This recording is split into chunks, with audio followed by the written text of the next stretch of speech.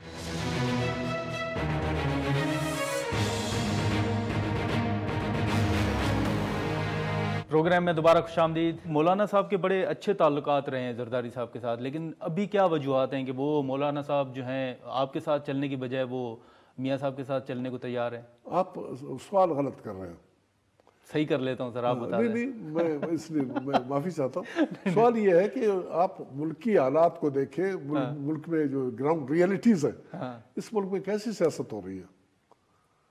یہ کون سی اصولوں والی سیاست ہے یہاں پر؟ سر جوڑ توڑ ہوتی ہے، کوئی کسی سے ہاتھ ملاتا ہے. یہ جو ہمارے بلوچستان والی کہانی آپ کے سامنے ہے، مسلم لیگ نون تھا، مسلم لیگ نون کو کس نے اس کرسیوں سے اتارا، ٹھیک ہے نا، اور پھر بعد میں باپ بنا، باپ کو کس نے جو ہے نا پذیرائی دی اور ان کے وہ سینیٹرز بنے اور چیئرمین بنے اور یہ بنے، اور پھر ان کا بھی وہ ٹوٹ گئے اور ٹوٹنے کے بعد پھر اتحاد آپس میں کرنے کی کوشش کر رہے ہیں باپ پارٹی اور مسلم لیگ نون. لیکن پھر اب باپ والے آپ کی طرف آ رہے ہیں. وہ آتے ہیں بس، ٹھیک ہے، چل رہا ہے.